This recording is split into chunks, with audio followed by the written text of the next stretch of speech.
she couldn't point to a single moment when it happened. There was no argument where she lost, no decision where she was overruled. She just gradually stopped wanting things she used to want, stopped seeing people she used to see. And somehow she had arrived at a life that felt perfectly chosen, even though every detail was exactly what someone else had engineered. Advanced manipulation hides in plain sight. It takes the form of an architecture, invisible, deliberate, and difficult to see from the inside. This structure is built through a series of choices the victim believes they are making for themselves. We have to look at how this blueprint is constructed without triggering the brain's natural defenses. By tracing the path she walked, we can uncover the specific psychological levers that lead to this kind of capture. The process begins during the initial grooming phase by leveraging natural human compliance. Psychologist Robert Cialdini identified universal levers of influence. In a healthy context, reciprocity and commitment build trust. Here, they are used to extract agreement. When someone does you a small favor, it triggers an instinct to return it. When you agree to a minor request, you commit to a new rule. These small, harmless-looking nodes quietly lock you into a controlled path. This is reinforced by social proof and liking. The manipulator curates a public persona that everyone admires, effectively isolating you. Without outside, objective perspectives, the walls of the relationship grow higher. The danger lies in how quiet these levers are. Because you are led rather than pushed, the sense of independent free will remains intact, while the options around you disappear. The first time you try to set a firm boundary, the dynamic shifts.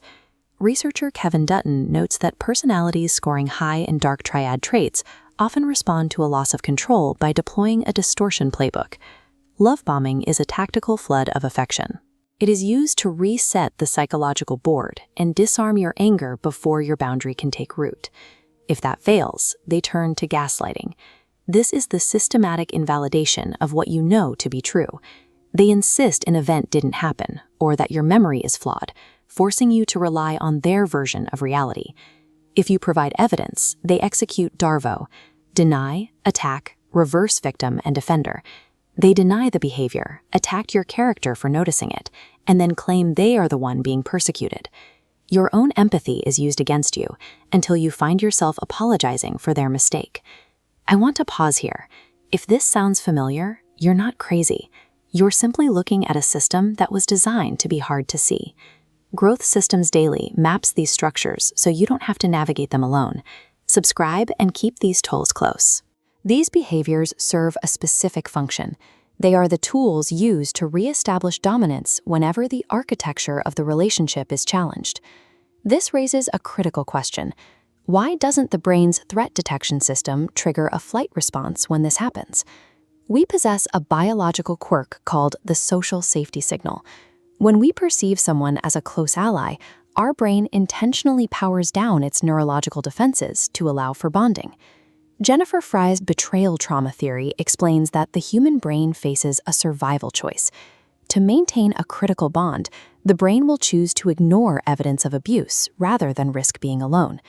The alarm node goes dark to protect the attachment. Choosing to stay is a physiological response, the cost of being a social species. It is a hijacked attempt at survival. The moment of clarity happens when you recognize the system. The glowing lines of the cage become visible for the first time. Covert control relies on darkness. The moment you can name a tactic as it happens, the manipulator loses their leverage. You can audit the reality of your own relationships by sitting with 3 specific questions. 1. Do my decisions feel like they emerged from me, or were they shaped by anticipating how someone else would react? 2. Do I feel chronically confused or guilty more often than I feel genuinely heard? 3. When I attempt to name a problem, does the conversation inevitably end up being about my own failings instead? Manipulation functions as a system.